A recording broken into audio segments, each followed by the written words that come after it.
শুভ সন্ধ্যা বন্ধুরা। না, সন্ধে নয়, এখন রাত 10টা বেজে গিয়েছে। আজ পয়লা বৈশাখের কারণে আমরা অনুষ্ঠান শুরু করতে একটু দেরি করেছি। বন্ধুরা, আজ 1431 বঙ্গাব্দের পয়লা বৈশাখ। বৈশাখের এই শুরুর সময়ে বলবো, বছরের সবকটা দিন আপনাদের সুন্দর কাটুক, সবাই সুস্থ থাকেন এবং নিরোগ থাকেন। আজ আমাদের পত্রালি লাইভের 229তম পর্ব। এ পর্বের ছেড়ে দে মা কেঁদে বাঁচি বিষয়ক চিঠি আপনারা পাঠিয়েছেন। সেই চিঠি পড়ব আমি, আমার সাথে রুনুদি। সমস্ত চিঠিপত্র সম্পাদনায় সৌমেন্দ্রনাথ জানা। চোখ রাখবো আপনাদের পাঠানো চিঠির পাতায়। তার আগে আবারও বলি, শুভ নববর্ষ। অনুষ্ঠানটি ভালোবেসে আপনারা শেয়ার করবেন, লাইক করবেন, কমেন্ট করবেন। চলুন চোখ রাখি আপনাদের পাঠানো চিঠির পাতায়।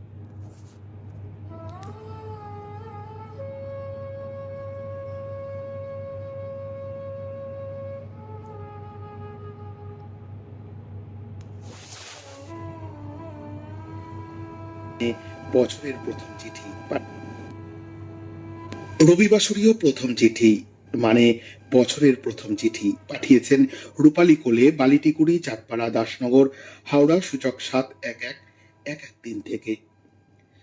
প্রিয় সুখ দুঃখের সাথী পত্রালী, আমাদের মাতৃভাষা বাংলায় অব্যয়, প্রত্যয়, অনুপ্রাস, ছন্দ, সহযোগে নানা ধরনের প্রবাদ প্রবচনের ব্যবহার এক অপূর্ব সাহিত্য সম্ভার সৃষ্টি করে চলেছে।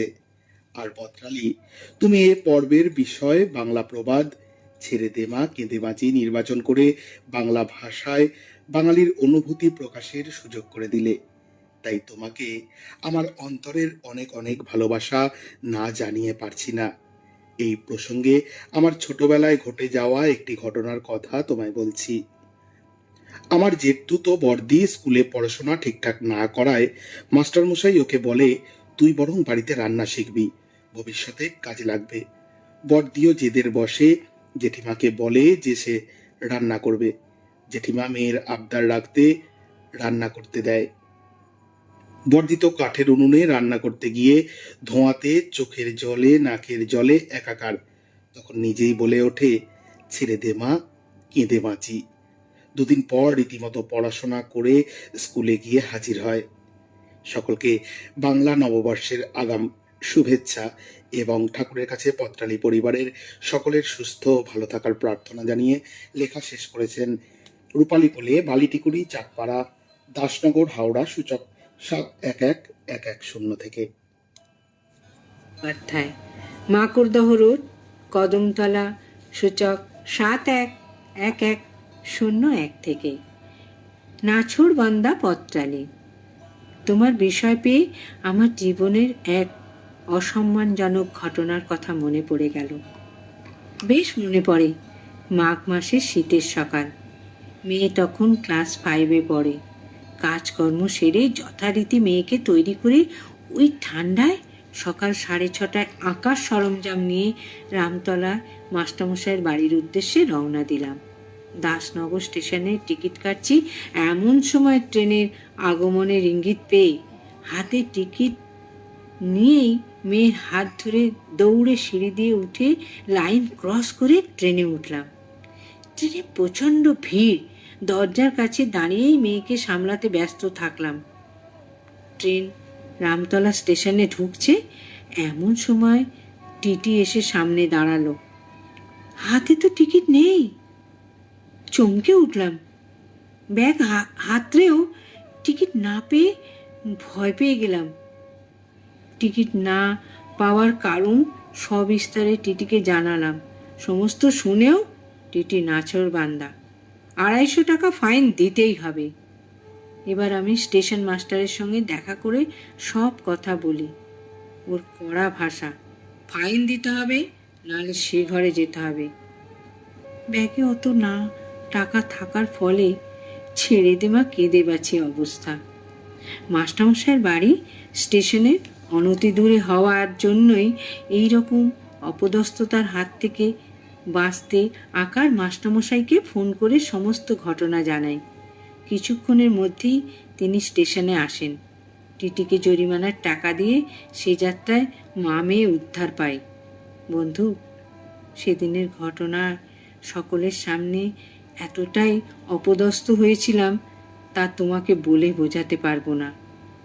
সকল বন্ধুদের জানাই নববর্ষের আগাম শুভেচ্ছা। চিঠিখানি পাঠিয়েছিলেন আলপনা চট্টোপাধ্যায়, মাকড়দহ রোড, কদমতলা, সূচক 711101 থেকে। এবারে চিঠি পাঠিয়েছেন সুদেষ্ণা চক্রবর্তী, বাঘাযতীন পার্ক, শিলিগুড়ি, সূচক 734001 থেকে। জানো পত্রালি, অঙ্কের নামে মেয়েটার জ্বর আসে, মানে ওই আসতো আর কি। অঙ্ক শব্দটা শুনলেই ছেড়ে দেমা কেঁদে বাঁচি অবস্থা।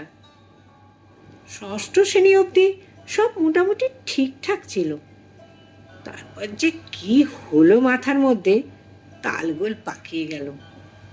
নম্বর কমতে লাগলো আর অঙ্কভীতি বেড়েই চলল তার। অঙ্ক ক্লাস এলেই কেমন পেটে ব্যথা ব্যথা করে, গা গোলায়।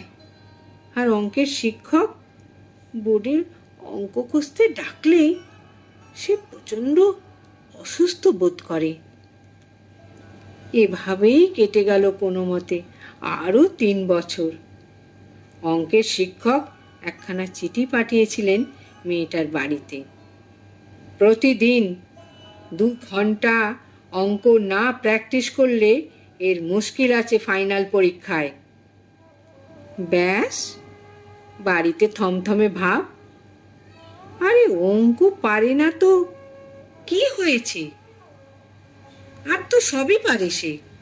অঙ্ক না পারলে কি সে ফেলটুস? অঙ্ক ছাড়া কি জীবনে আর কিচ্ছু নেই? এই সহজ কথাটা কাউকে বোঝাতেই পারেনি সে। পরীক্ষা দিয়ে এসে মেয়েটা কুটি কুটি করে ছিঁড়ে ফেলেছিল মোটা অঙ্কের বইটা। না হোক, এটা তার কোনো কাজে লাগবে না আর।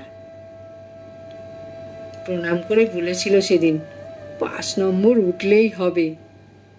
এবার তো ছেড়ে দেওয়া কেঁদে বাঁচি।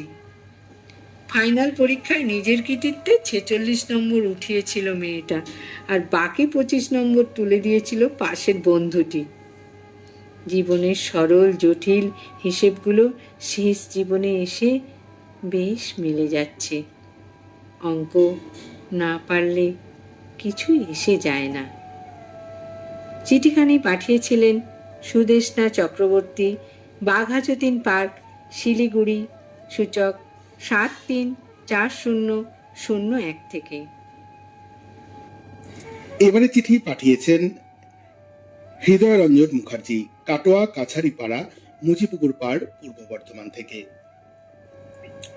প্রিয় পত্রালি, এই চৈতালি প্রচন্ড রোদ গরমে যখন জীবন যায় তখন মন যা বলে ওঠে তোমার এ পক্ষের বিষয়ও দিলে তাই। তাহলে এখন কি করি বলতো? নিমাইদার মায়ের 70 বছর বয়স। স্বাভাবিকভাবেই তিনি এখন আর সাংসারিক কাজকর্মে তেমন করতে পারেন না।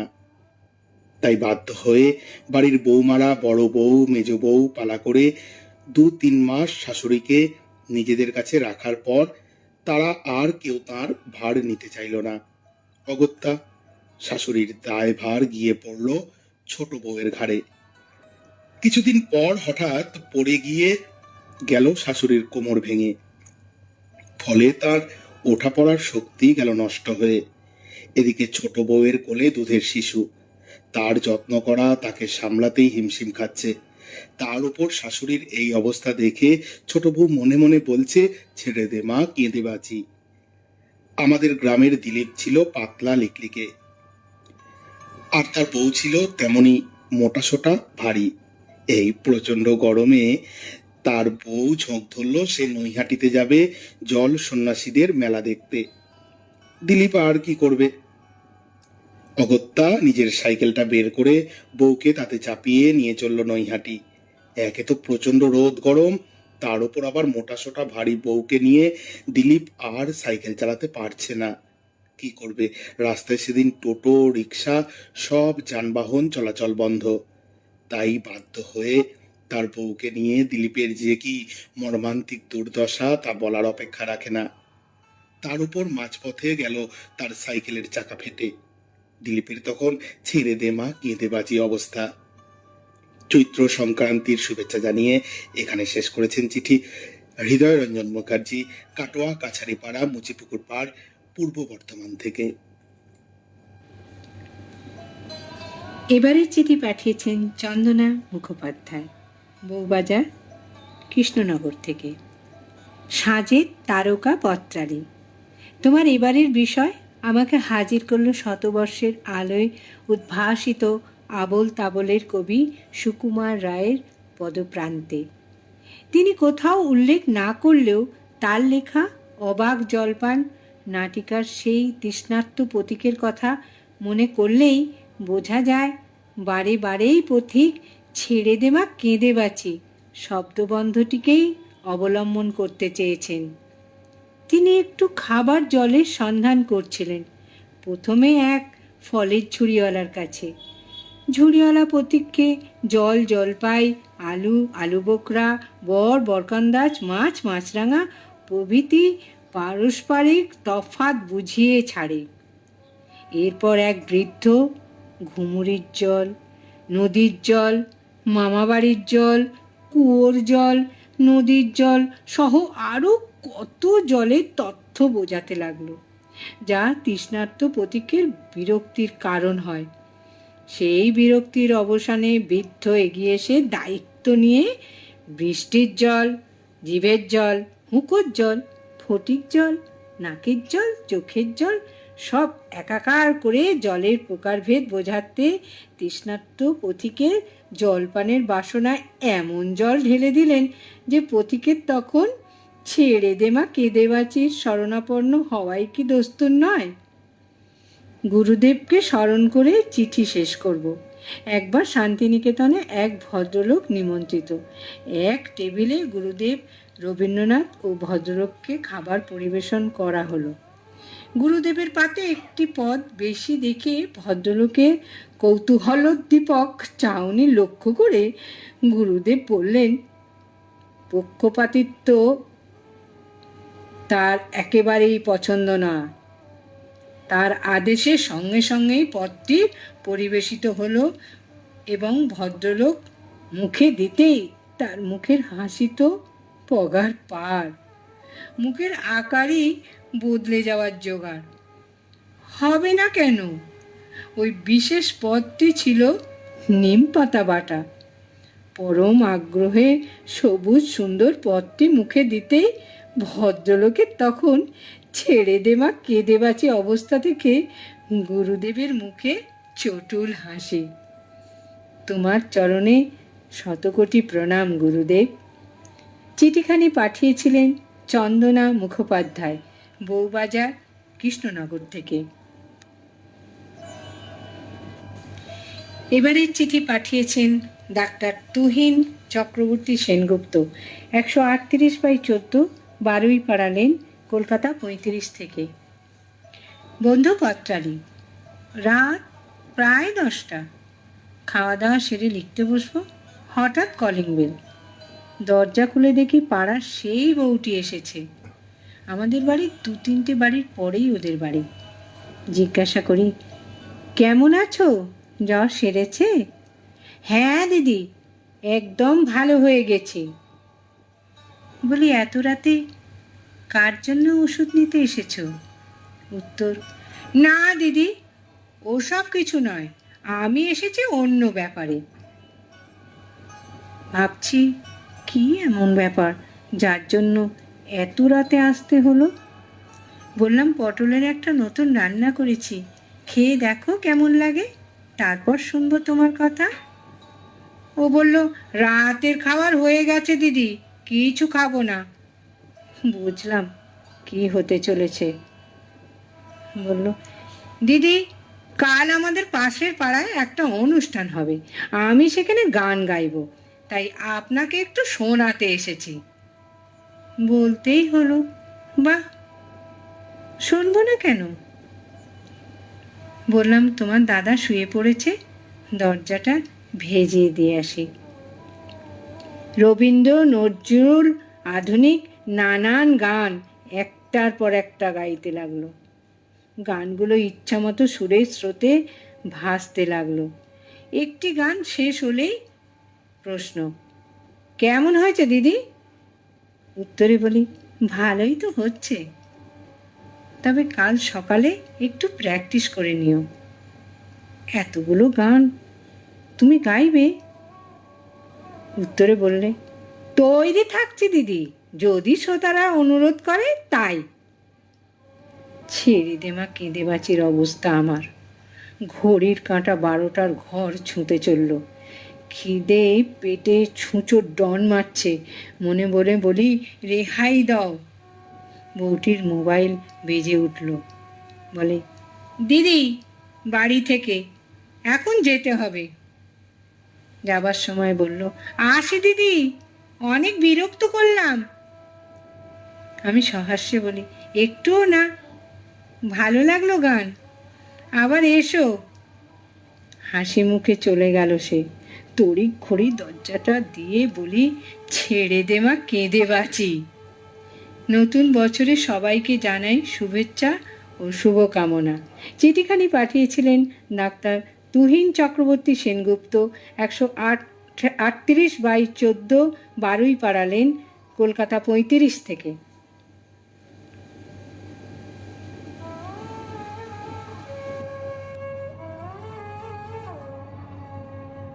লিখিত কি লিখিত তুমি ছাড়া আর কোনো কিছু ভালো লাগে না। কি লিখিত কি লিখিত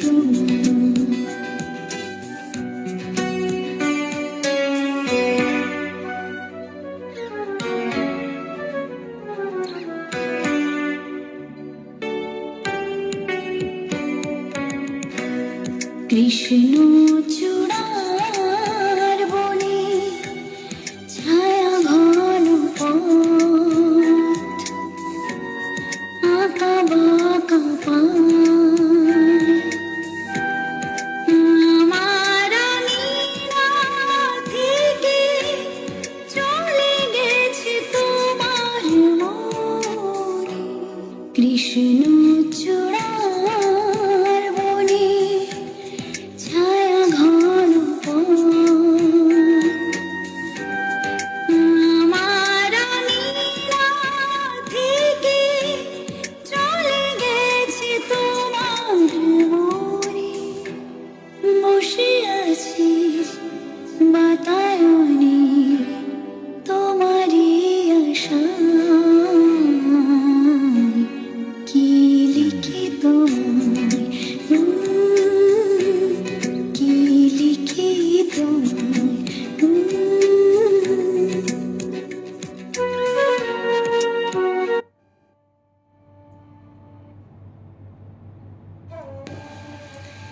এবারের চিঠি পাঠিয়েছেন ফিরোজা বেগম, হক ভিলা, কাজী মহল্লা, পান্ডুয়া, হুগলি। সূচক 712149 থেকে। স্কুল ম্যাগাজিনে শুরু আমার সাহিত্য জীবন, তারপর লেখা পাঠাতে শুরু করি স্থানীয় অনেক পত্র পত্রিকাতে। অবশেষে ডানা মেলি কলকাতার আকাশেও। লেখা ছাপা হতে থাকে সেখানকার অনেক কাগজে, আবার সেখান থেকে পেতে থাকি কিছু কিছু সামান্য দক্ষিণাও। তখন ভীষণ গর্ব অনুভব করি আমি, খুঁজে পাই সার্থকতার সন্ধানও। এরই মাঝে হঠাৎ একটা ফোন পাই কলকাতারই একটা পত্রিকা দপ্তর থেকে। সেখানে একটা প্রবন্ধ পাঠিয়েছিলাম। জানতে পারলাম আমার লেখা পছন্দ হয়েছে তাদের। শুনে খুশি হলাম। পরের দিন আবার একটা ফোন, পত্রিকার সম্পাদক বিদেশ চলে যাচ্ছেন, তাই সম্পাদকের শূন্য পদটা তারা দিতে চান আমাকে। আমি তো অবাক। বললাম, কেন, আপনাদের অন্য আর কেউ নেই? জানালেন, আছে, কিন্তু আমার অনেক লেখা তারা পড়েছেন বিভিন্ন কাগজে, তাই আমাকেই পছন্দ তাদের। আরও জানালেন, আপাতত মাস দুয়েক কোনো টাকা দিতে পারবেন না, পরে দেবেন। আমার খুশির মাত্রা বেড়ে গেল আরও বহুগুণ। রাজি হয়ে গেলাম। দিন দুই পরে আবার ফোন। জানানো হলো পত্রিকাকে আরও বড় করতে হবে, তাই এখন 1010 টাকা ধার দিতে হবে আমাকে। আস্তে আস্তে শোধ করে দেওয়া হবে। সব শুনে চুপ আমি। তখন একেবারে ছেড়ে দেমা কেঁদে বাঁচি অবস্থা আমার। ভাবলাম, এ কাদের পাল্লায় পড়লাম আমি। কোনো উত্তর দিলাম না। আর সেটা হলো আমার নীরব একটা প্রতিবাদও। চিঠিখানি পাঠিয়েছিলেন ফিরোজা বেগম, হক ভিলা, কাজী মহল্লা, পান্ডুয়া, হুগলি। সূচক 712149 থেকে। এবারের চিঠি পাঠিয়েছেন সজল কর্মকার, গ্রাম ও পোস্ট আদিত্যপুর, থানা শান্তিনিকেতন, বীরভূম। সূচক 731204 থেকে। দৃষ্টি প্রদীপ পত্রালি। কেঁদেও একবার বাঁচার ইচ্ছা জাগে, তাই বাংলার এই প্রবাদ প্রবচন। আমি মনে করছি এটা একটা দার্শনিক ভাবনায় ভাবিত কথা। এই আপ্ত বাক্যের মধ্যে বক্তার মনে শাস্তি নেওয়ার পর নতুন করে জীবন ফিরে পাওয়ার সুপ্ত ইচ্ছা জেগে উঠেছে। এই তো জীবন, সচেতনতার মহামূল্যবান পাঠ্যক্রম, জীবনজয়ী সংগ্রামের ইতিকথা। জীবনে চলার পথ কুসুমাস্তীর্ণ নয়, প্রতি পদক্ষেপে ভেবে চিনতে এগিয়ে যাওয়া। বাইরে পা রেখেও যদি উতরে যাও ভালো, বেঁচে গেলে, তবে ধরা পড়লে তো গেল পাবলিকের মার। ওই যে আছে না, যদি কেউ একবার আসে সেই তো ফাঁসে। তাই সাধু সাবধান, দূরদৃষ্টি ভাবনা রেখে পা ফেলে এগিয়ে যাও। মুশকিল হচ্ছে আমরা সাধারণ মানুষ, আর যা চলছে ভুল ঠিক বুঝবার উপায় নেই। নেই উপযুক্ত শাসকের শাসন। আসলে জীবনের চাহিদা, লোভ তাকে তাড়িয়ে নিয়ে বেড়াচ্ছে। জেনে বুঝে কখনো বা অজান্তেই আমরা ভুল পথে পা বাড়িয়েই ফেলছি। পাকচক্রে শেষে সেই গলিতেই বন্দি। তখন হাউমাউ করে কেঁদে উঠে বলতে হচ্ছে, আমি সৎ, ভালো হয়েই আমাকে এই শাস্তি ভোগ। দার্শনিক মন জীবন জয়ের জন্য মনকে শক্ত করে প্রতি অশ্রু বিন্দুতে খুঁজে পাচ্ছে জীবনে বাঁচার প্রকৃত রসদ। কাঁদতে কাঁদতে অশ্রু নদী, তখন মন বলে, এই জলেতে তরি বাইব, আসুক না ঝড় তুফান যদি। চিঠিখানি পাঠিয়েছিলেন সজল কর্মকার, গ্রাম ও পোস্ট আদিত্যপুর, থানা শান্তিনিকেতন, বীরভূম। সূচক 731204 থেকে। চিঠি পাঠিয়েছেন মানিক কুমার হাজরা, গ্রাম ও পোস্ট মুরুলি ডাঙ্গাল, জেলা বীরভূম। রাজু স্কুল শিক্ষকের একমাত্র ছেলে, বেকার। অন্যদিকে সুতপা ধনী বাপের একমাত্র আদরের কন্যা। ভালোবাসায় তারা জড়িয়ে পড়েছে। হোটেল, রেস্টুরেন্টে সব জায়গার খরচ সুতপাই করে। রাজুকে কোনো খরচ করতে দেয় না। রাজু ভাবে সুতপা খুব ভালো মেয়ে, কাউকে না জানিয়ে রেজিস্ট্রি বিয়ে করে বসলো। উভয় পক্ষের মা বাবারা অগত্যা সব মেনে নিতে বাধ্য হলেন। বেশ সংসার চলছিল। সুতপা রাজুকে বলল একটু মার্কেটিংয়ে যাই। রাজু আনন্দে একটি শপিং মলে ঢোকে, দামি দামি পোশাক কেনে। বিল হয় 65,000 টাকা। রাজু ভাবে প্রতিমানের মতো বিলটা সুতপা মিটিয়ে দেবে, কিন্তু সুতপা বলে টাকাটা পেটিএম করে দাও। রাজুর মাথায় যেন বজ্রপাত। অনেক কষ্টে জমানো টাকা পে করে দিল।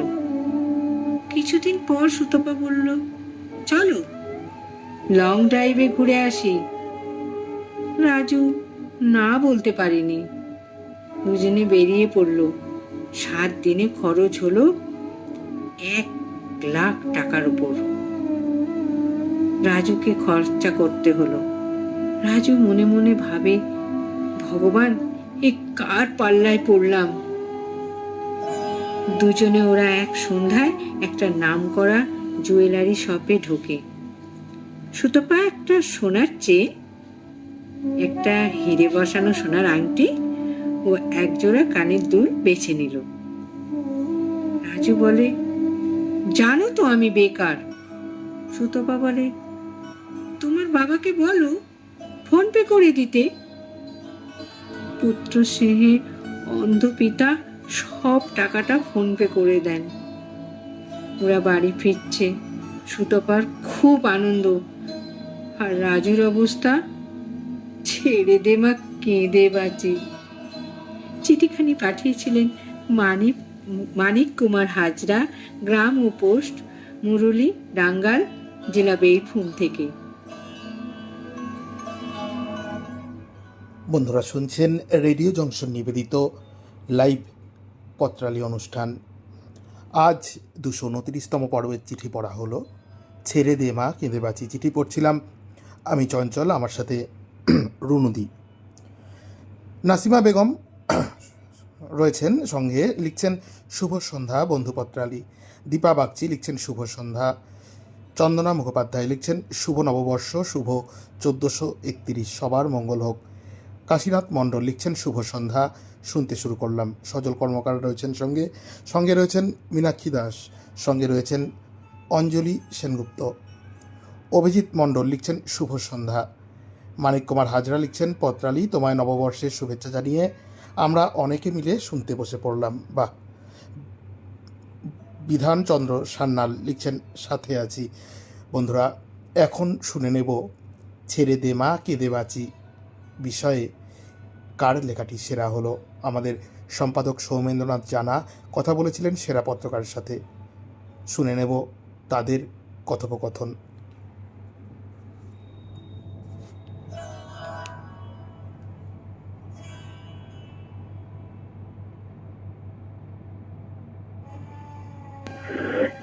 এবারের পত্রালি আসরের চিঠির বিষয় ছিল ছেড়ে দে মা, কেঁদে বাঁচি। অবশ্য আক্ষরিক অর্থেই যারা আমরা পত্রালি আসরের সাথে যুক্ত, যে সম্পাদনা থেকে শুরু করে উপস্থাপনা, দুটো পর্বেই আমরা দেখেছি এত চিঠি এসেছে এবং এত চিঠি শব্দসীমার অনেক দূর দিয়ে চলে গেছেন। অর্থাৎ 200 শব্দের চিঠি 300, 350, 400, 438 অব্দি আমরা পেয়েছি। এই চিঠিগুলো দেখে আমাদের নিজেদেরই অবস্থা ছেড়ে দেবা, কেঁদে বাঁচি। যাই হোক, বিষয়টা মজার বিষয় ছিল। অনেক চিঠি পড়ে বিচারকদের বিচারে যে চিঠিটি সেরা বিবেচিত হয়েছে তার পরিচয় আমরা করাবো। তাকে আমরা পেয়েছি। তিনি থাকেন হুগলি জেলার মগরা, বাড়ির নাম বনমল্লিকা গজঘণ্টা। পত্রলেখিকা মঞ্জুলি দাস, তাকে আমরা পেয়েছি। নমস্কার দিদি। নমস্কার। নমস্কার সেরা হলো তো সবাইকে, খারাপ লাগে। নমস্কার সবাইকে। হ্যাঁ, নমস্কার। সবাইকে, মানে পত্র লেখক, রেডিও জংশনের পত্র লেখক এবং শ্রোতা সবাইকেই আমার নমস্কার। বেশ, সেরা হলে ভালো লাগে কি খারাপ লাগে, যিনি সেরা হন তিনিই একমাত্র সেই স্বাদটা উপভোগ করেন। তো আপনার কেমন লাগছে? আমার তো খুবই ভালো লাগছে, কারণ সেই 2021-এর ডিসেম্বরে তখন লকডাউন চলছে, তখন আপনারাই সেরা করেছেন। চারিদিকে যখন একটা মানে অনিশ্চিত জীবনে একটা মানে কি বলবো, বেঁচে থাকার সব সময় একটা বেঁচে থাকবো কি থাকবো না তার আশঙ্কা, তার মধ্যে ওটা সেরা হয়েছিল। তখনও খুব আনন্দ হয়েছে। তারপরে এতদিন বাদে আবার সেরা হয়েছে আমার চিঠি, এই জন্য তো খুবই আনন্দ লাগছে। কাল থেকে তো আমি প্রায় ঘুমোতেই পারছি না, খেতেই পারছি না, এত আনন্দ লাগছে। আসলে ভালো জিনিস একটু একটু করে পাওয়াই ভালো। যদি রোজই আপনি সেই ভালো জিনিস পান, হ্যাঁ, তখন তার স্বাদ একেবারেই ভালো লাগে আমার না। মাও বলতেন যে দেখ, সব প্রতিবারই ফার্স্ট হওয়া ভালো নয়, আবার প্রতিবারই প্রাইজ পাওয়াও ভালো নয়। কারণ একদম মানে একচেটিয়া হয়ে যায়, তখন মানে নিজের মনে একটা অহংকার আসে যে আমি তো পাবোই, কিন্তু এটা না পাওয়াই ভালো। আসলে আমরা যারা লিখি এই পত্র সাহিত্যের আসরে, প্রত্যেকেই আমরা ভাবি যে আমরা আমার চিঠিটাই মানে সেরা লিখলাম, এত সুন্দর গুছিয়ে লিখলাম, এত সুন্দর ভাবনা দিয়ে লিখলাম, আমারটাই মনে হয় এবারে সেরা হবে। প্রত্যেকেই ভাবছেন যে সত্য সৃজন চিঠি পাঠান, প্রত্যেকের মনেই একটা সুপ্ত ধারণা থাকে যে আমারটাই মনে হয় এবার সেরা বিবেচিত হবে। তবে 80 থেকে আমরা যে পদ্ধতিতে চিঠিগুলো বের করে নিই, অর্থাৎ 8-10টা চিঠি, তার মধ্য থেকে সেরাদের থেকে সেরা বেছে নিই। তারপরে আমরা মার্কিং করি। যে বিচারক কজন থাকেন তারা মার্কিং করতে গিয়ে দেখেন যে 0.5 0.5 নম্বরে কেউ এগিয়ে গেলেন, নইলে সব চিঠি প্রায় সমমানেরই হয়। সেই ক্ষেত্রে যিনি এগিয়ে গেলেন দৌড়ে তিনি বিজয়ী। সেক্ষেত্রে এবারের বিজয়ী নিয়ে আর কি আপনি মঞ্জুলি দাস, আপনার লেখা বিচারকদের পছন্দ হয়েছে। আচ্ছা, লেখালেখি মূলত কোন কোন সাহিত্য বিভাগে আপনি করেন?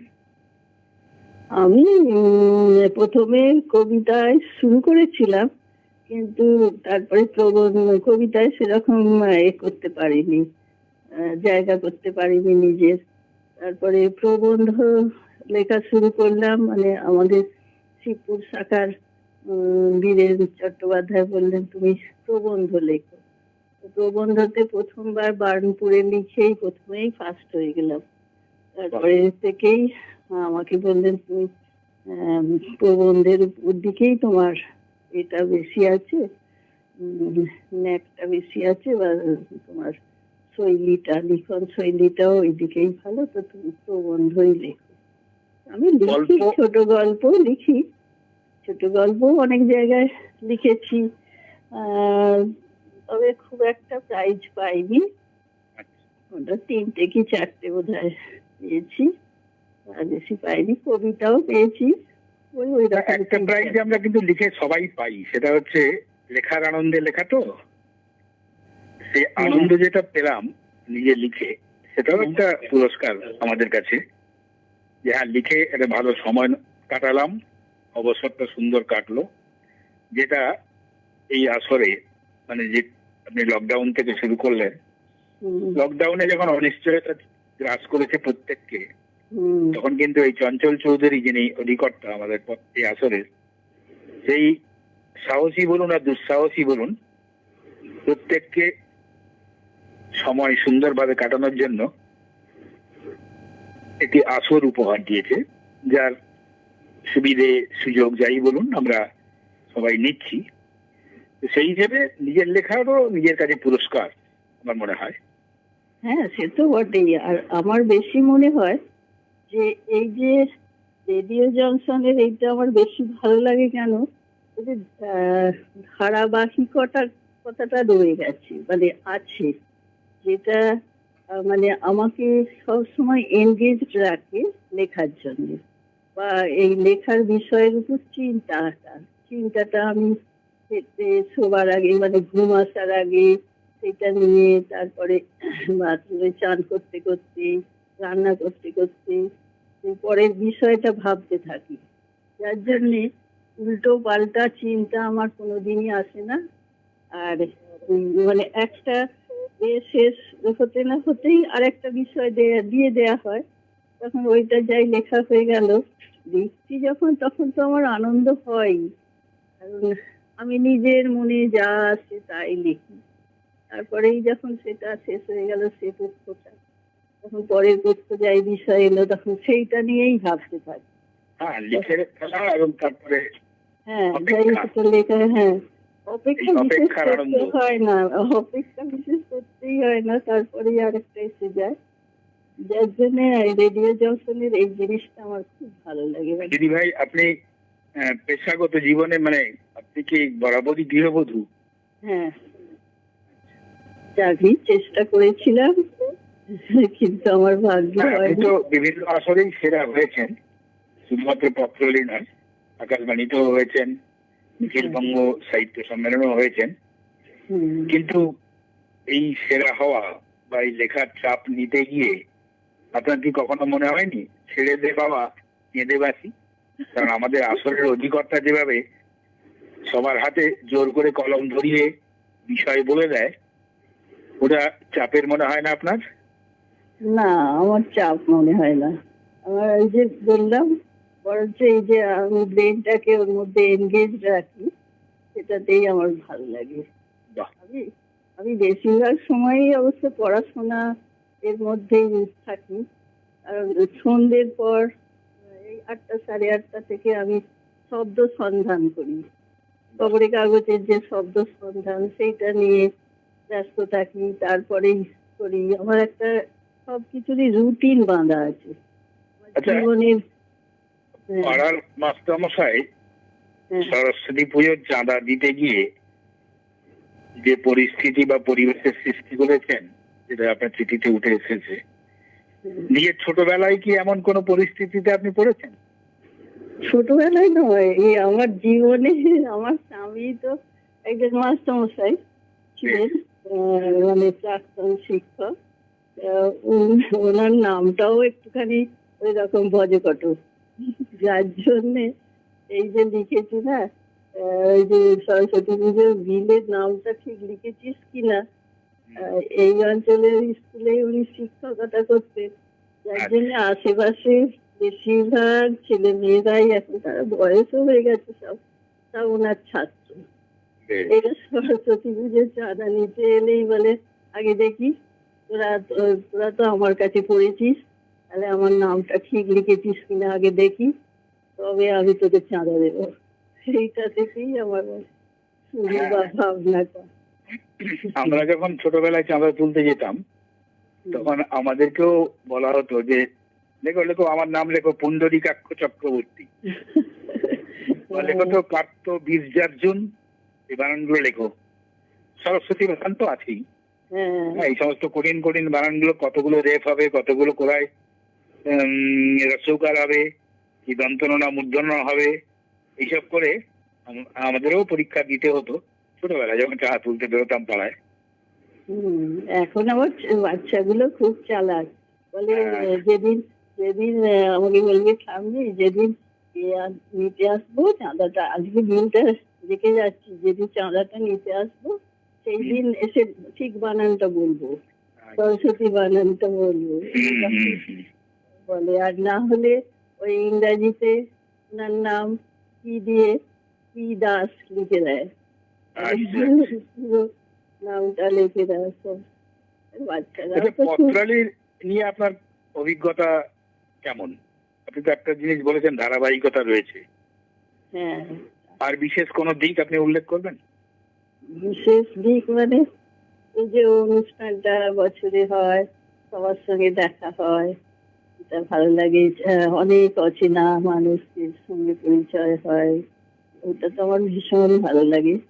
কারণ আমি তো আমার পায়ের অসুবিধের জন্য কোথাও যেতে পারি না, এটা এখানে যাই, সবার সঙ্গে আলাপ হয়, কোথায় মেদিনীপুর, কোথায় বীরভূম, কোথায় বর্ধমান, সব সব জায়গার মানুষরা আসেন, তাদের সঙ্গে পরিচয় হয়, সেইটা বিশেষ ভালো লাগে।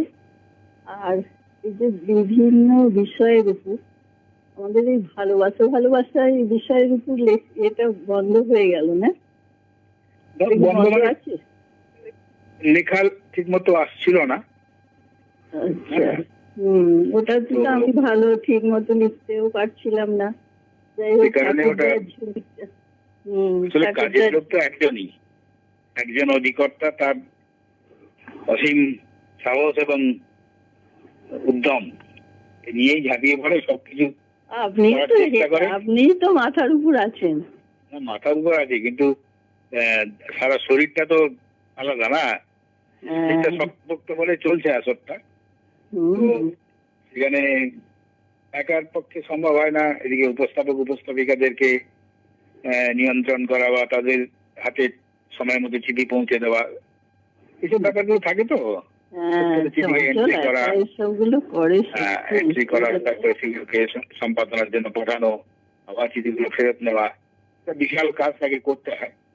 ওর পক্ষে অসুবিধা হয়। তো আরো উৎসাহী আমাদের পত্র লেখক যারা আছেন তারা যদি নিজেরা এগিয়ে আসেন তাতে সুবিধা হয়। প্রত্যেকটা দায়িত্ব নিয়ে এগিয়ে আসতে হবে। চিঠি লিখে ছেড়েছিলাম, আমার দায়িত্ব শেষ তা না, ভাবতে হবে। আচ্ছা, এই ভালো করার তো নেই, মানে যে কোনো জিনিসেরই ভালো করা বা একটা সুউচ্চ জায়গায় তাকে স্থাপন করার কোনো বাধা নেই আর কি, কোনো বন্ধন নেই। সেই ক্ষেত্রে আপনি পত্রালীর উত্তরণের জন্য আরো ভালো করার জন্য কিছু সাজেশন দেবেন? সেরকম কি বলবো, যাই হোক, আমার তো মনে হয় ভালোই হচ্ছে। তবে ওই ঠাকুরদার ঝুলির ওটার কোনো বই বার করা যায় না? এমনি পত্রালী বের করতে গিয়েই আমাদের সমস্যা হয়। ঠাকুরদার ঝুলি বের করতে গেলে এবং তার খরচাপাতিও আছে, কাজের চাপও আছে। আচ্ছা, সেটা আমার মনে হচ্ছে না যে পত্রালী এতটা সেইভাবে আর্থিকভাবে সচ্ছল নয় আর কি। কারণ আপনাদের পয়সা নিয়েই আমরা পত্রালী ছাপি। আমরা শুধু শ্রমটা দিই, বাদ বাকি সবই আপনারা করেন, আপনারাই লেখেন, আপনারাই কাগজের পয়সা দেন, সবই করেন। আমরা শুধু করতেই হবে। শ্রমটা দিই। এই কবিগুরু বলেছেন না, আমার ভান্ডার আছে তোমাদের ঘরে ঘরে। তোমাদের ঘরে ঘরে, সবাকার ঘরে। তো হয় এখন যা হচ্ছে, আমার তো মানে আমার যতটুকু জ্ঞান, আমার তো মনে হয় বেশ ভালোই চলছে। আমার তো বেশ ভালোই লাগে, ধারাবাহিকতাটা যেটা বললাম, এটা আমার খুব পছন্দ। আর সবাই দেখছি যারা চিঠি লেখে রেগুলার, তারা সবাই লেখে যে কোনো কাজের অছিলায় যে লিখতে পারছে না, প্রতিটা এতেই পক্ষেই লিখছে দেখছি। আমরা চিন্তিত, সবাই উৎসাহী, সবাই লিখছেন, ঠিক আছে, কিন্তু এই শব্দ সংখ্যার ব্যাপারটা সবাইকে মাথায় রাখতে হবে। কারণ একটা আমার চিঠি যদি আমি 600 শব্দ, 700 শব্দ, 500 শব্দ করে দিই, তাহলে আরো সেই জায়গায় আরো দুজন পত্র লেখক লেখিকা বাদ পড়ে যেতে পারেন। সেটা বটে। আর সব জিনিসেরই একটা, আমার মতে, একটা ডিসিপ্লিন থাকা উচিত। ডিসিপ্লিন, সীমা থাকা দরকার। সীমাহীন কোনো জিনিস আপনাকে আকাশের কোলে ছেড়ে দেবে, কিন্তু সেখান থেকে তো আপনাকে নামতে হবে মাটিতে। আচ্ছা, একটা কথা জিজ্ঞেস করছি, আমার থাকে তো, আমি মোটামুটি তো আপনি সেরা হতে পারতেন না, কারণ আমরা এই বিচারকরা কিন্তু এই শব্দ সীমাটাও দেখেন। আচ্ছা, বিষয়টা মানে দেখেন।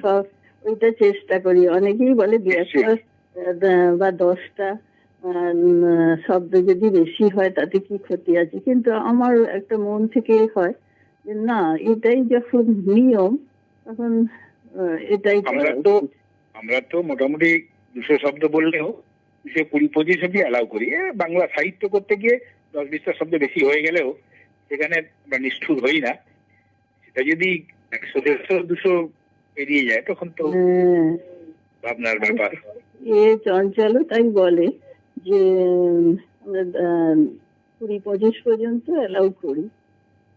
যাই হোক, একটা রেডিওর একটা এতে আছে, FM গোল্ডের ঘোড়াইয়ে ওরা তো একদম পুরোপুরি বলেই দেয়, 200 শব্দের বেশি হলেই আমরা সে চিঠি বাতিল করতে বাধ্য হব। ঠিক আছে এটা দিদি, ঠিকই শুনে- করে ওরা। নিয়ম শৃঙ্খলা প্রত্যেকের জায়গায় থাকা দরকার, প্রত্যেকের মানাও দরকার। হ্যাঁ, আমার তার মধ্য মতে থেকে সুন্দর জিনিস বেরিয়ে আসে। সব ভালো লাগলো কিছুতেই আপনার সাথে কথা বলে, ভালো লাগলো। আপনার চিঠিটা এবার আমরা পড়ে শোনাবো। তো অনেক ধন্যবাদ আপনাকে। আচ্ছা, আমাদের পক্ষে যে আপনাকেও আপনার সাথে অনেক ধন্যবাদ, নমস্কার। প্রতিটা বিষয়ে চিঠি লিখে বা জড়িয়ে থেকে আর কি আমাদেরকে সমৃদ্ধ করছেন। আপনার সাহিত্য সমৃদ্ধিও আমরা কামনা করি। শুধু ভালো থাকবেন। আপনাদের সমৃদ্ধ করছি, আমি নিজে সমৃদ্ধ হচ্ছি না। না না, আমরা ভুল থেকেও শিখি, ঠিক থেকেও শিখি। আমরা তো শেখার মন নিয়ে বসে আছি। দুনিয়াতে সবাই সবাই তাই, কত যে ভাগ শেখার করে আছে। করে নেবো। আপনার কাছ থেকে আমি শিখবো, আমার কাছ থেকে আপনি শিখবেন। হ্যাঁ হ্যাঁ, কেউ আমরা বড়ও নেই, কেউ আমরা ছোটও নেই, সবাই সমান। হুম, শেখাটাই ভাগ করে নিচ্ছি। হুম। ঠিক আছে দিদি, নমস্কার, শুভরাত্রি। হ্যাঁ ঠিক আছে, নমস্কার, শুভরাত্রি। শুনে নেব এর পক্ষে সেরা চিঠিখানি। বিষয় ছেড়ে দেমা কেঁদে বাঁচি। লিখেছেন মঞ্জুলি দাস, বাড়ি বনমল্লিকা, গ্রাম গজঘণ্টা, ডাক মগরা, জেলা হুগলি থেকে। দরদিয়া পত্রালি অবসরপ্রাপ্ত পণ্ডিত মশাইয়ের বাড়ি বেপাড়ার একদল ছেলে এসেছে সরস্বতী পূজার চাঁদা নিতে। বৈঠকখানায় যত্ন করে তাদের বসিয়েছেন পণ্ডিত মশাই।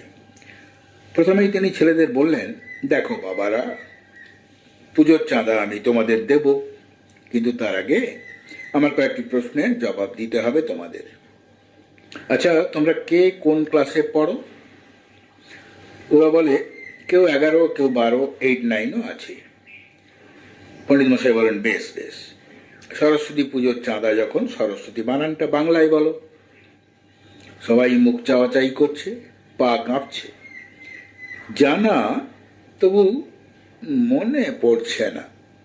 এবার তিনি বলেন, তোমরা সরস্বতী পুজোয় অঞ্জলি দাও নিশ্চয়ই? সবাই সমস্তরে বলেন, হ্যাঁ স্যার। তাহলে অঞ্জলির মন্ত্রটাই বলো। ছেলেরা মাথা নিচু করে পায়ের বুড়ো আঙুল দিয়ে মাটি খুঁড়তে থাকে। একজন বলে ওঠে, চরাচর ভাগে কুচো যুগ শোভিত। পণ্ডিত মশাই হেঁকে বলেন, মাঝখান থেকে নয়, প্রথম থেকে বলো। এই শীতের বিকেলে ছেলেরা দরদর করে ঘামতে থাকে প্রথম থেকে বলতে না পেরে। পণ্ডিত মশাই এবার বলেন, দেখি চাঁদার বিলে আমার নামটা কি লিখেছ? ছেলেরা বলে, কিছুই লিখিনি স্যার, নামটা যদি বলেন। নাও লেখো বলে হুঙ্কার ছাড়েন পণ্ডিত মশাই। শ্রীল শ্রীযুক্ত বিপদভঞ্জন মহামহোপাধ্যায়। ছেলেদের তো কলম ভেঙে ফেলার অবস্থা। বিপদ ভঞ্জনের বাড়িতে এমন বিপদ অপেক্ষা করছে জানলে কি আর এ পথ মারায়? চাঁদা চাই না। এখন এ বিপদ থেকে রক্ষা পেতে তোমার এবারের বিষয় মনে মনে আওড়াতে আওড়াতে বেচারা ছেলেগুলো পগার পার। চাঁদা চাই নে, ছেড়ে দেমা কেঁদে বাঁচি। আগামী নববর্ষের শুভেচ্ছা রইল। চিঠিটি পাঠিয়েছেন মঞ্জুলি দাস, বাড়ি বনমল্লিকা, গ্রাম গজঘণ্টা, মগরা, জেলা হুগলি থেকে। এবারের সেরা পত্রকার মঞ্জুলি দাসকে অনেক অনেক অভিনন্দন। মীনাক্ষী দাস লিখছেন, অভিনন্দন সেরা পত্রকারকে। দীপা বাগচি লিখছেন, অভিনন্দন সেরা পত্রলেখিকাকে। বিশ্বনাথ বন্ধু লিখছেন, সেরা পত্রলেখিকাকে অনেক শুভেচ্ছা ও অভিনন্দন। স্বপন কুমার কুণ্ডুও লিখছেন, এ পক্ষের সেরা পত্রলেখিকাকে অভিনন্দন। বন্ধুরা, শুনছিলেন রেডিও জংশন নিবেদিত লাইভ পত্রালি। আজ এ পর্যন্তই। আগামী পক্ষের বিষয় বহুরূপী। 200 শব্দের মধ্যে চিঠি লিখে পাঠিয়ে দিন পত্রালি ডাকবাক্সে। সবাই ভালো থাকুন, সুন্দর থাকুন, সুস্থ থাকুন। আজকের মতন শুভরাত্রি।